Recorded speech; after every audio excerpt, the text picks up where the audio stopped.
Al via ieri la 56esima edizione del Convegno internazionale di studi pirandelliani al Palacongressi di Agrigento, una 3 giorni che vede la presenza di oltre 1000 studenti provenienti da diverse scuole di tutto il territorio nazionale, che dibatteranno sul tema scelto quest'anno, Suo marito, la maschera di una autobiografia e altro. A condurre i lavori un instancabile professore Miliotto. Grandissima attualità e soprattutto quest'anno con il 56esimo convegno che ha per tema Suo marito, un romanzo straordinario, non conosciuto, dalla storia redazionale importantissima dal punto di vista filologico, ma un romanzo ricchissimo per le notizie che riguardano Pirandello uomo, ma soprattutto Pirandello artista, con il suo mondo ideologico. Suo marito è coevo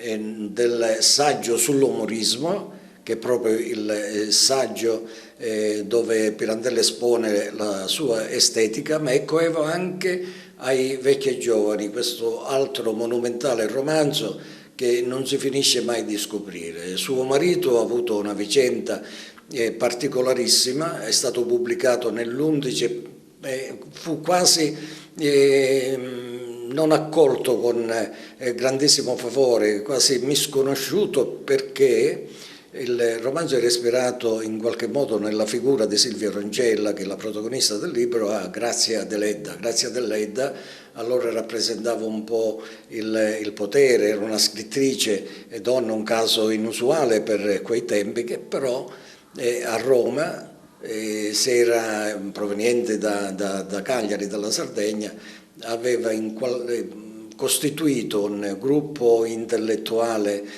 cui lei faceva parte e che esercitava un certo potere. Non si era presa bene con Pirandello e lì Pirandello non l'ha voluto più ripubblicare, perché intanto aveva trovato difficoltà a pubblicarlo, poi fatta la prima pubblicazione non lo pubblicò più. Ci rimise mano per una riscrittura negli anni 34 e che però questa riscrittura, in qualche modo dal punto di vista filologico e ideologico inferiore al testo originale, non la completò e il figlio Stefano la pubblicò nel 1941 con il titolo Giustino Roncella nato Poggiolo. È un romanzo straordinario che noi poniamo all'attenzione sia della critica, che ci ritorna in questo convegno con studi interessanti, ma anche all'attenzione del pubblico, perché è una lettura veramente godibile.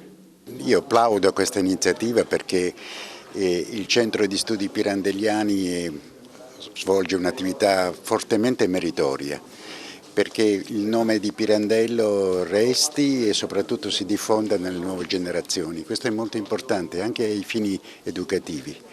Oggi l'interesse è intorno ad un romanzo che ha avuto una storia particolare, perché c'è stato addirittura un caso giudiziario tra Pirandello e la scrittrice con il premio Nobel Grazia Deledda. Pirandello ha voluto raccontare dei retroscena della famiglia Deledda, retroscena che vedono il marito come un vero e proprio imprenditore a vantaggio della moglie. L'editore Treves addirittura aveva bloccato le bozze del romanzo di Pirandello proprio temendo delle conseguenze di carattere giudiziario. Ritornare su questo romanzo oggi ci fa pensare a tante vicende dell'attualità, di qui gli aspetti educativi cui facevo riferimento. Coinvolgere gli studenti quanto è necessario e quanto, diciamo, anche lungimirante. Quest'ultimo aspetto cui facevo riferimento può essere, diciamo, penetrare nell'animo e nella coscienza degli studenti, cioè mi riferisco alla cultura ecologica di cui Pirandello è stato un grande profeta, se si può dire così.